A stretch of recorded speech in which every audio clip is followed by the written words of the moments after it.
Welcome to the debate. تو آج کی اس فکری نشست میں ہم تاریخ کے ایک بہت ہی دلچسپ اور اہم معمے پر بات کرنے جا رہے ہیں۔ مطلب تصور کریں کہ صدیوں پہلے لکھے گئے کسی پرانے نسخے میں محض ایک لفظ کے ہیر پھیر یا ایک ہندسے کی تبدیلی سے کسی عظیم المرتبت ہستی کی پوری سوانح حیات کا رخ ہی مڑ جائے۔ بالکل، اور یہ کوئی عام شخصیت نہیں ہے جن کی ہم بات کر رہے ہیں۔ جی ہاں، آج کا ہمارا موضوع اسلامی تاریخ کے ایک نہایت محترم شخصیت حضرت فاطمہ زہرا سلام اللہ علیہا کی تاریخ ولادت کا تعین ہے۔ اگر ہم تاریخی شواہد کو دیکھیں تو ہمیں دو واضح اور میں کہوں گی کہ بالکل متضاد آراء ملتی ہیں، اور یہ صرف ایک تاریخ کا ہندسہ نہیں ہے بلکہ اس کا اثر ان کی پوری زندگی کی تشریح پر پڑتا ہے۔ صحیح۔ تو میرا موقف اس بحث میں یہ ہے کہ داخلی تاریخی ذرائع یعنی اہل بیت کی اپنی روایات کے مطابق ان کی ولادت بعثت کے 5 سال بعد ہوئی۔ یہ وہ نظریہ ہے جو براہ راست ان کے گھرانے سے ہم تک پہنچا ہے۔ اچھا، میں اس مسئلے کو ذرا ایک مختلف زاویے سے دیکھتا ہوں۔ دیکھیں، بے شک خاندانی روایات بہت اہم ہیں، میں اس سے انکار نہیں کر رہا، لیکن جب ہم تاریخ کو ایک بڑے کینوس پر دیکھتے ہیں تو میرا موقف یہ ہے کہ تاریخی شواہد، واقعات کی ترتیب اور جو حیاتیاتی حقائق ہیں وہ اس بات کی بھرپور تائید کرتے ہیں کہ ان کی ولادت بعثت سے 5 سال قبل ہوئی، یعنی اس وقت جب قریش خانہ کعبہ کی تعمیر نو کر رہے تھے۔ دیکھیں، میرا نقطہ نظر بہت سیدھا اور ایک بنیادی منطق پر کھڑا ہے۔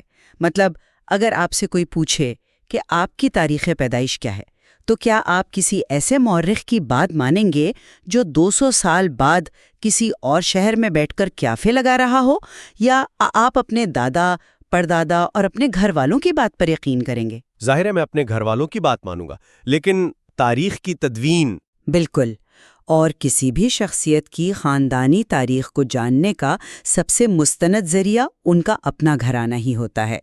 ہم دیکھتے ہیں کہ امام محمد باقر علیہ السلام اور امام جعفر صادق علیہ السلام کی صریح اور متفقہ روایات موجود ہیں، جن کے مطابق حضرت فاطمہ کی ولادت بعثت کے 5ویں سال 20 جمادی الثانی بروز جمعہ کو ہوئی۔ صحیح۔ تو جب خود ان کی اپنی نسل اور اہل بیت نے، جو ان کے گھر کے اندرونی حالات سے سب سے زیادہ واقف تھے، ایک تاریخ متعین کر دی ہے، تو مجھے کوئی وجہ نظر نہیں آتی کہ ہم باہر کے مورخین کے بیانات کو اس خاندانی گواہی پر ترجیح دیں۔ میں مانتا ہوں کہ خاندان کے اندر کی معلومات کا ایک خاص وزن ہوتا ہے، لیکن جب ہم تاریخ کی تدوین کرتے ہیں تو ہم کسی ایک گواہی کو خلا میں نہیں پرکھتے۔ مطلب آپ کے نزدیک دیگر واقعات زیادہ اہم ہیں؟ میرا مطلب ہے کہ ہمیں اس دور کے دیگر بڑے اور معروف تاریخی واقعات کے ساتھ اس کا موازنہ کرنا پڑتا ہے تاکہ ایک مکمل ٹائم لائن بن سکے۔ اب دیکھیں، تاریخ دانوں کی اکثریت کا اس بات پر اتفاق ہے کہ ولادت اس سال ہوئی جب قریش خانہ کعبہ کی تعمیر کر رہے تھے۔ خانہ کعبہ کی تعمیر نو ایک ایسا واقعہ ہے جس پر پورے مکے کی توجہ مرکوز تھی۔ مکہ میں سیلاب آیا، کعبہ کی دیواریں گریں اور تمام قبائل نے مل کر اسے دوبارہ بنایا۔ اس وقت رسول اللہ کی عمر مبارک 35 سال تھی، یعنی بعثت سے ٹھیک 5 سال پہلے۔ تو جب تاریخ دان ولادت کو اس بڑے واقعے کے ساتھ جوڑتے ہیں تو یہ آنے والے واقعات کی ایک ایسی مضبوط اور منطقی ترتیب بناتی ہے جو ہر لحاظ سے ہم آہنگ محسوس ہوتی ہے۔ اچھا، آپ نے کعبہ کی تعمیر کے واقعے کا ذکر کیا۔ یہ بات درست ہے کہ کعبہ کی تعمیر بعثت سے 5 سال قبل ہوئی، لیکن ذرا ماخذ میں موجود اس الجھن کو بھی تو دیکھیں۔ کشف الغمہ اور دیگر تاریخی کتب میں یہ متضاد صورتحال ملتی ہے کہ ایک ہی جملے میں لکھا ہے ولادت بعثت کے 5 سال بعد ہوئی اور اس وقت قریش کعبہ کی تعمیر کر رہے تھے۔ بالکل، اور یہی تو وہ اب یہ تو کھلا تضاد ہے نا، مطلب کعبہ بعثت سے پہلے بنا اور آپ ولادت کو بعثت کے بعد بتا رہے ہیں۔ جی، اور یہی وہ نقطہ ہے جہاں سے ہمیں سمجھ آتا ہے کہ اصل میں ہوا کیا ہے۔ آپ ذرا ابتدائی اسلامی دور کے مخطوطات کی منتقلی کو سمجھیں۔ یہ اس کھیل کی طرح ہے جو ہم بچپن میں کھیلتے تھے، جسے ٹیلی فون گیم کہتے تھے۔ وہ جس میں ایک کان میں سرگوشی کرتے ہیں؟ بالکل وہی، جہاں آخری آدمی تک پہنچتے پہنچتے پوری بات بدل چکی ہوتی ہے۔ ذرا اس دور کے عربی رسم الخط کو تصور میں لائیں۔ اس وقت عربی حروف پر نقطے نہیں ہوتے تھے۔ قبل یعنی پہلے اور بعد یعنی بعد میں، ان دونوں کا خاکہ ہاتھ کی لکھائی میں بالکل ایک جیسا ہوتا تھا۔ متنی تنقید؟ جی، ٹیکسچول کرٹیسزم، خاص طور پر جب کوئی کاتب مدھیم روشنی میں تیزی سے پرانے نسخوں کی نقل تیار کر رہا ہو۔ کعبہ کی تعمیر کا واقعہ اتنا مشہور تھا کہ اسے غلط نقل نہیں کیا جا سکتا۔ راوی نے یقیناً کعبہ کی تعمیر والی بات درست لکھی اور ولادت کو بعثت سے قبل بتایا، لیکن صدیوں کے سفر میں کسی کاتب نے اس قبل کو بعد پڑھ لیا، اور یوں یہ کلیریکل ایرر تاریخ کا حصہ بن گیا۔ ایک منٹ، میں سمجھتی ہوں کہ آپ کا یہ نقطہ نظر بظاہر کتنا پرکشش لگتا ہے، مطلب ایک لفظ کی غلطی اور سارا مسئلہ حل ہو گیا۔ لیکن مجھے آپ کو بتانا پڑے گا کہ تاریخ محض اتنی سادہ نہیں ہوتی۔ اچھا، تو پھر یہ تضاد کیوں ہے؟ کیا ہم ایک کاتب کی امکانی یا مفروضہ غلطی کی بنیاد پر ان تمام صریح روایات کو مسترد کر دیں جو ایک پورا حسابی نظام پیش کرتی ہیں؟ امام محمد باقر علیہ السلام کی وہ روایت ذرا غور سے سنیں، جس میں وہ فرماتے ہیں کہ وفات کے وقت حضرت فاطمہ سلام اللہ علیہا کی عمر مبارک 18 سال اور 75 دن تھی۔ 18 سال؟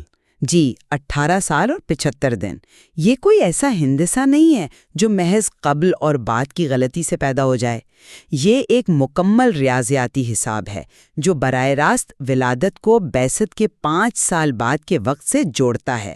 اگر میں آپ کی بات مان لوں کہ کاتب نے لفظ غلط پڑھا، تو پھر مجھے یہ بھی ماننا پڑے گا کہ اہل بیت کے پاس عمر کا جو حساب تھا، وہ ساری گنتی بھی اچانک کسی معجزے سے غلط ہو گئی۔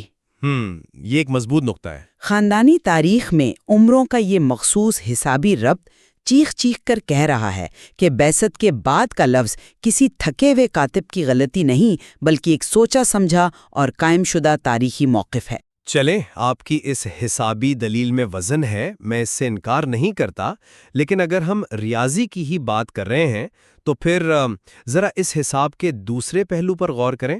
کون سا پہلو؟ اگر ہم بعثت کے 5 سال بعد کی تاریخ کو پتھر پر لکیر مان لیں تو اس وقت حضرت خدیجہ سلام اللہ علیہا کی عمر کیا تھی؟ تمام مشہور اور مستند تاریخی روایات اس بات پر متفق ہیں کہ شادی کے وقت حضرت خدیجہ کی عمر 40 سال تھی اور شادی بعثت سے 15 سال قبل ہوئی۔ ٹھیک ہے۔ اس حساب سے بعثت کے 5 سال بعد ان کی عمر 60 سال بنتی ہے۔ اب ذرا طبی اور حیاتیاتی حقائق کی عینک سے دیکھیں۔ 7ویں صدی عیسوی کے عرب کے سخت ماحول میں ایک 60 سالہ خاتون کا حاملہ ہونا طبی اور حیاتیاتی لحاظ سے تقریباً ناممکنات میں سے ہے، اور پھر ایک صحت مند بچے کو جنم دینا۔ تو آپ سائنس کا سہارا لے رہے ہیں؟ بالکل، سائنس اور تاریخ کا ایک مشترکہ اصول ہے جسے ہم اوکمز ریزر کہتے ہیں۔ اس کا مطلب یہ ہے کہ جب آپ کے پاس کسی واقعے کی 2 وجوہات ہوں تو وہ وجہ زیادہ درست ہوتی ہے جس میں کم سے کم پیچیدگیاں شامل ہوں۔ اگر ہم بعثت سے 5 سال قبل کی ولادت مانیں تو اس وقت حضرت خدیجہ کی عمر 50 سال ہوتی ہے۔ 50 سال میں ولادت پھر بھی ایک حد تک قابل فہم ہے۔ ہم تاریخ کو خامخواہ پیچیدہ کیوں بنا رہے ہیں؟ اچھا، آپ نے اوکمز ریزر کی بات کی اور سادگی کی تلاش میں ہیں، لیکن سادگی کے نام پر ہم تاریخی شواہد کو نظر انداز تو نہیں کر سکتے نا۔ آپ نے پوری دلیل اس مفروضے پر کھڑی کی ہے کہ حضرت خدیجہ کی عمر شادی کے وقت 40 سال ہی تھی۔ جی، کیونکہ یہ سب سے متواتر روایت ہے۔ یہ اعتراض بہت پرانا ہے، لیکن اگر آپ گہرائی میں جائیں تو تاریخ کے پاس اس کا بہت ٹھوس جواب موجود ہے۔ ابن عباس، جو خود اسی خاندان کے چشم و چراغ اور بہت بڑے عالم ہیں، ان کی روایت بتاتی ہے کہ حضرت خدیجہ کی شادی 40 سال کی عمر میں نہیں بلکہ 28 سال کی عمر میں ہوئی تھی۔ 28 سال؟ کیا واقعی؟ جی ہاں، اور اگر ہم اس 28 سال والی روایت کو بنیاد بنائیں تو بعثت کے 5 سال بعد ولادت فاطمہ کے وقت ان کی عمر 48 سال بنتی ہے، اور 48 سال کی عمر میں ولادت کسی بھی لحاظ سے ناممکن یا حیاتیاتی قوانین کے خلاف نہیں ہے۔ یہ ایک بالکل نارمل عمر ہے جس میں خواتین بچے پیدا کرتی ہیں۔ دیکھیں، یہ ایک دلچسپ متبادل تو ہے، لیکن آپ بھی جانتی ہیں کہ 28 سال والی روایت مورخین کے ہاں اقلیت میں ہے، اکثریت تو 40 سال پر ہی متفق ہے۔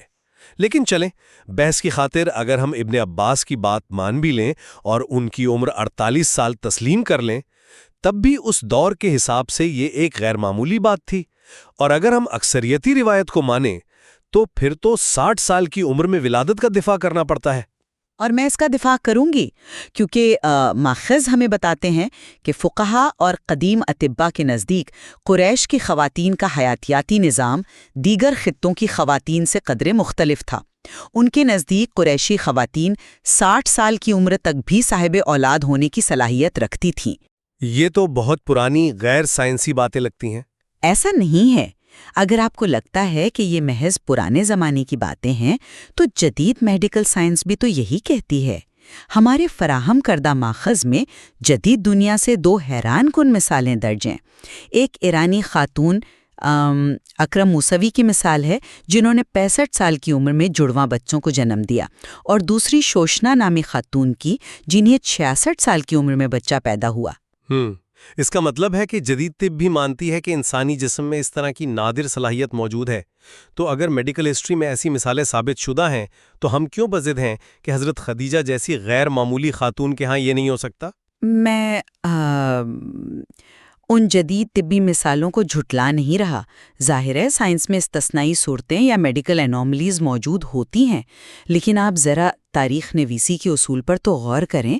کیا ہم ایک پوری تاریخ کی عمارت اس بنیاد پر کھڑی کریں گے کہ شاید کوئی انتہائی نایاب طبی معجزہ ہوا ہو؟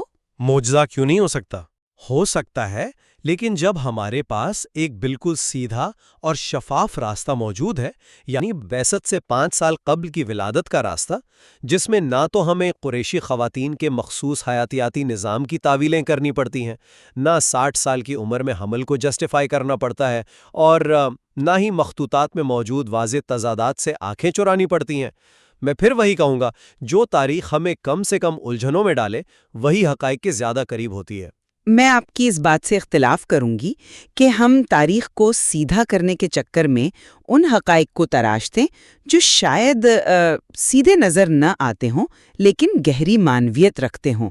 تاریخ کوئی ریاضی کا سیدھا فارمولا نہیں ہے کہ بس 2 اور 2 4 کر دیے۔ تو پھر آپ ان واقعات کو کیسے دیکھتی ہیں؟ یہیں سے ہماری بحث ایک نئے موڑ پر داخل ہوتی ہے کہ اس تاریخ ولادت کا ان کی حیات طیبہ، ان کی شخصیت اور اس دور کے معروضی حالات سے کیا تعلق ہے۔ ذرا ایک لمحے کے لیے سوچئے کہ بعثت کے 5 سال بعد مکہ کا ماحول کیسا تھا۔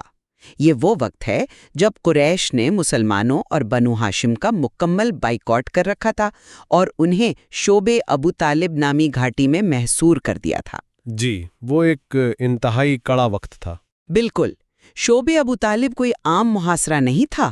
یہ ایک ایسی سنگ دلانہ ناکہ بندی تھی جہاں مسلمانوں کو خوراک اور پانی تک رسائی نہیں تھی۔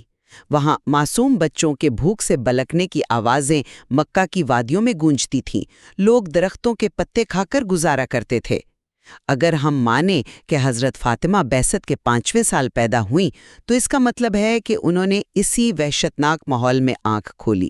ان کا بچپن قحط کے سائے میں گزرا۔ اس میں کوئی شک نہیں، وہ اسلام کی تاریخ کا ایک روح فرسا دور تھا، اور شعب ابو طالب کی ان مشکلات نے مسلمانوں کے ایک پورے طبقے کی ذہنیت کو بدل کر رکھ دیا۔ جی ہاں، اور میرا استدلال یہ ہے کہ اسی فاقہ کشی اور محاصرے نے ان کی حساس روح کو کمزور کرنے کے بجائے انہیں فولاد کی طرح مضبوط کر دیا۔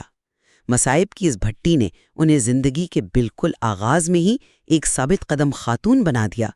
یہیں سے وہ روحانی طاقت پیدا ہوئی جس نے بعد ازاں انہیں تاریخ کی عظیم ترین خواتین میں لا کھڑا کیا۔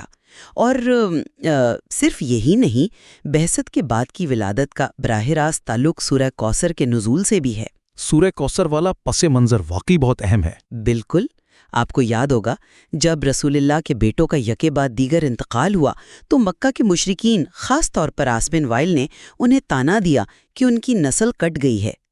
اس مایوسی کے عالم میں اللہ نے سورہ کوثر نازل کی جس میں آپ کو خیر کثیر عطا کرنے کی بشارت دی گئی۔ یہ خیر کثیر حضرت فاطمہ کی ذات ہی تو تھیں۔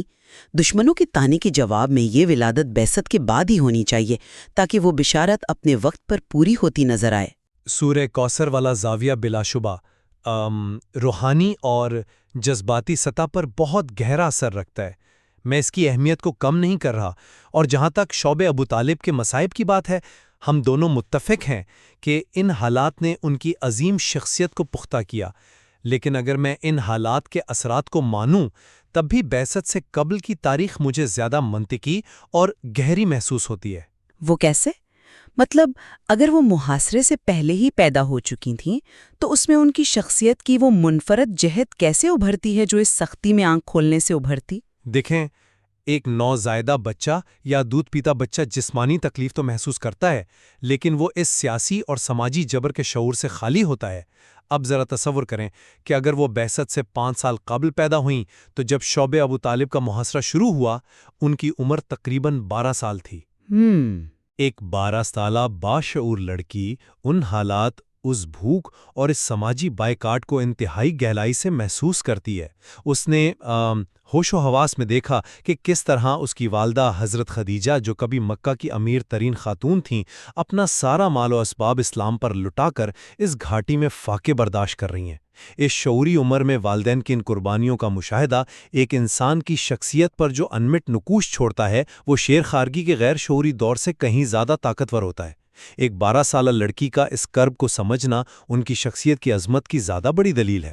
میں مانتی ہوں کہ ایک شعوری عمر کا دکھ اور اس کا ادراک مختلف ہوتا ہے، لیکن اگر ہم بعثت سے 5 سال قبل والی بات مانتے ہیں تو عمر کا یہ حساب ان کی زندگی کے باقی اہم مراحل، خاص طور پر ان کی شادی اور وفات کے وقت عجیب سی پیچیدگیاں پیدا کرتا ہے۔ کیا آپ کے خیال میں یہ ایک مسئلہ نہیں ہے؟ میرے نزدیک تو اصل مسئلہ بعثت کے بعد کی تاریخ ماننے میں ہے۔ آپ خود سوچئے، اگر ہم آپ کی بات مان لیں کہ وہ بعثت کے 5 سال بعد پیدا ہوئیں تو مدینہ ہجرت کے وقت ان کی عمر محض 8 یا 9 سال بنتی ہے، اور ماخذ بتاتے ہیں کہ امام زین العابدین علیہ السلام کے مطابق ان کی شادی اسی 9 سال کی کم سن میں ہوئی۔ جی، وہ روایات موجود ہیں۔ تو کیا آپ تصور کر سکتی ہیں کہ ایک 9 سال کی بچی ایک گھر کا مکمل نظام سنبھال رہی ہے، اور پھر جنگ احد یا جنگ خندق جیسے نازک مواقع پر جب مسلمانوں کا وجود خطرے میں تھا ان کی عمر 11 یا 12 سال ہوگی؟ کیا ایک 12 سال کی بچی سے ہم اس درجے کی فکری اور سیاسی پختگی کی توقع کر سکتے ہیں جو تاریخ ہمیں ان کے حوالے سے بتاتی ہے؟ اس کم سنی میں ایک مشیر اور ایک رہنما کا کردار ادا کرنا عقل سے بالاتر محسوس ہوتا ہے۔ اچھا، مجھے آپ کو یہیں ٹوکنا پڑے گا۔ آپ عمر کو صرف جدید دور کے جسمانی اور نفسیاتی معیارات سے ماپ رہے ہیں۔ مطلب کیا ہم اسلام کی تاریخ میں بچپنی سے غیر معمولی شعور اور بلوغت کی بیسیوں مثالیں نہیں دیکھتے؟ استثنائی مثالیں ضرور ہیں، لیکن خود حضرت فاطمہ کے بارے میں ام المومنین جناب ام سلمہ فرماتی ہیں کہ خدا کی قسم وہ مجھ سے زیادہ باادب اور سمجھدار تھیں۔ یہ روحانی بلوغت اور فکری پختگی کیلنڈر کے سالوں کی محتاج نہیں ہوتی۔ جس ہستی نے وحی کے سائے میں پرورش پائی ہو، اس کا 9 سال یا 18 سال کا ہونا ان روایتی پیمانوں سے نہیں ناپا جا سکتا۔ میں ان کے اس اعلیٰ روحانی مقام سے قطعاً انکار نہیں کر رہا۔ ان سلمہ کا قول اپنی جگہ بالکل درست ہے، لیکن جب وہ اپنے والد کی وفات کے بعد مسجد نبوی میں آ کر اپنا وہ مشہور اور عظیم الشان خطبہ یعنی خطبہ فتقیہ دیتی ہیں تو اس کے الفاظ، اس کا فلسفہ اور اس میں موجود گہرا سیاسی شعور سن کر ایسا محسوس نہیں ہوتا کہ یہ 18 سال کی ایک آلڑ لڑکی کے الفاظ ہیں۔ اگر وہ بعثت سے 5 سال قبل پیدا ہوئی تھیں تو اس وقت ان کی عمر 28 سال بنتی ہے۔ 18 سال کی پختہ عمر میں ان کی شادی ہونا اور 28 سال کی بھرپور اور باشعور جوانی میں ایک مثالی ماں اور ایک عظیم المرتبت رہنما کا کردار ادا کرنا تاریخی اور نفسیاتی حقائق کے کہیں زیادہ قریب معلوم ہوتا ہے۔ یہ تصویر زیادہ مکمل اور قابل فہم لگتی ہے۔ یہ آپ کا تجزیہ ہے جو بیرونی حقائق اور عمومی تاریخ کے پیمانوں سے جڑا ہے، لیکن میرے لیے ان تمام بیرونی حقائق سے بڑھ کر اہل بیت کے اندرونی ذرائع کی وہ گواہی ہے جسے ہم نظر انداز نہیں کر سکتے۔ اگر ہم اس خاندانی روایت کو ایک کاتب کی غلطی کہہ کر رد کر دیں تو ہم دراصل اس پورے سلسلے کو رد کر رہے ہیں جو امام باقر اور امام صادق سے ہم تک پہنچا ہے۔ میں اس بات سے متفق ہوں کہ یہ گواہی اہم ہے۔ جی، اور ابن عباس کی روایت کے مطابق حضرت خدیجہ کی 28 سالہ عمر میں شادی اور پھر سورہ کوثر کا وہ مخصوص پس منظر جس نے مکے کے مشرکین کے غرور کو خاک میں ملایا، یہ سب کڑیاں مل کر ایک ایسی زنجیر بناتی ہیں جو ثابت کرتی ہے کہ ان کا ظہور بعثت کے بعد کی ان تاریک راتوں میں امید کی کرن بن کر ہی ہوا۔ ان حقائق میں ایک ربط اور تسلسل ہے جو محض ایک لفظ کی غلطی نہیں ہو سکتا؟ میں آپ کے اس مانوی اور روایتی استدلال کی گہرائی کو تسلیم کرتا ہوں اور اس کا دل سے احترام بھی کرتا ہوں۔ یہ بلا شبہ عقیدت اور داخلی تاریخ کا ایک مضبوط پہلو ہے۔ تاہم ایک محقق کے طور پر جب میں حقائق کے بکھرے ہوئے ٹکڑوں کو جوڑتا ہوں تو مجھے بعثت سے قبل کا نظریہ زیادہ ٹھوس اور مستحکم محسوس ہوتا ہے۔ یعنی تاریخی واقعات کی ترتیب؟ جی، خانہ کعبہ کی تعمیر جیسے ایک واضح واقعے سے اس تاریخ کا جڑا ہونا، حضرت خدیجہ کی عمر کے حوالے سے کسی غیر معمولی طبی معجزے کی ضرورت کا نہ پڑنا، اور سب سے بڑھ کر یہ کہ 18 سال کی عمر میں ان کی شادی اور 48 سال کی عمر میں ان کی تمام تر عظیم الشان خدمات کا انجام پانا، یہ سب چیزیں آپس میں ایک ایسی ترتیب بناتی ہیں جو ہر قسم کی پیچیدگیوں سے پاک ہے۔ یہ ایک ایسی بنیاد فراہم کرتی ہے جس پر تاریخ کی عمارت بغیر کسی سہارے یا تعویل کے کھڑی رہ سکتی ہے۔ تو ہم اپنی اس تفصیلی بحث کے اختتام کی طرف بڑھ رہے ہیں۔ آج ہم نے دیکھا کہ ایک ہی تاریخ کو پڑھنے کے دو کتنے مختلف لیکن مضبوط زاویے موجود ہیں۔ اگرچہ ولادت کے اس مخصوص سال اور عمر کے تعین کے حوالے سے ہمارے درمیان ایک واضح علمی اختلاف موجود ہے، لیکن میں سمجھتی ہوں کہ ایک مقام ایسا ہے جہاں آ کر ہمارے ماخذ اور ہم دونوں مکمل طور پر ایک صفحے پر ہیں۔ بالکل، وہ ان کی سیرت اور استقامت کا پہلو ہے۔ جی ہاں، وہ ہیں ان کی سیرت اور شخصیت کی بے مثال طاقت جس نے تاریخ کے ان کڑے ترین حالات میں پرورش پائی۔ چاہے ہم یہ مانیں کہ وہ محاصرے سے پہلے پیدا ہوئیں یا محاصرے کے دوران، دونوں صورتوں میں ان کا بچپن شعب ابو طالب کی ان گرم اور سنگلاخ وادیوں میں گزرا جہاں انہوں نے بھوک، پیاس اور سماجی بائیکاٹ کا جواں مردی سے مقابلہ کیا۔ بالکل، اس پر ہمارا کوئی اختلاف نہیں ہے۔ اور پھر اپنی مہربان والدہ حضرت خدیجہ کے عام الحزن یعنی غم کے سال میں وفات کے بعد جس طرح انہوں نے اپنے والد گرامی کا ساتھ دیا، جب مکہ کے مشرکین رسول اللہ پر کوڑا کرکٹ ڈالتے تو تاریخ بتاتی ہے کہ وہ ننھے ہاتھوں سے اشک بار آنکھوں کے ساتھ ان کا چہرہ دھوتیں اور انہیں تسلی دیتیں۔ ان تمام مصائب نے، اس پورے دکھوں کے سفر نے انہیں کمزور کرنے کے بجائے ایک ایسی بے مثال صابرہ، بہادر اور مجاہدہ بنا دیا جو آج بھی اور رہتی دنیا تک تاریخ انسانی میں استقامت کا ایک روشن مینار رہیں گی۔ فکر کے لیے کھلا چھوڑتے ہیں۔ ہم نے آپ کے سامنے دونوں تاریخی، سائنسی اور مانوی زاویے تفصیل کے ساتھ کھول کر رکھ دیے ہیں۔ ایک جانب داخلی خاندانی روایات، روحانی حقائق اور متبادل تاریخی توجیہات کا ایک مربوط تسلسل ہے، تو دوسری جانب تاریخی واقعات کی عمومی اور متواتر ترتیب اور طبی اور حیاتیاتی حقائق کی وہ ہم آہنگی ہے جو منطق کے ترازو پر پوری اترتی ہے۔ اور دونوں ہی پہلو مطالعے کے متقاضی ہیں۔ بالکل، تاریخ کے اس دلچسپ اور پیچیدہ معاملے کا حتمی فیصلہ اب آپ کے ہاتھ میں ہے۔ آپ ان شواہد و دلائل کی روشنی میں خود مزید مطالعہ کر سکتے ہیں۔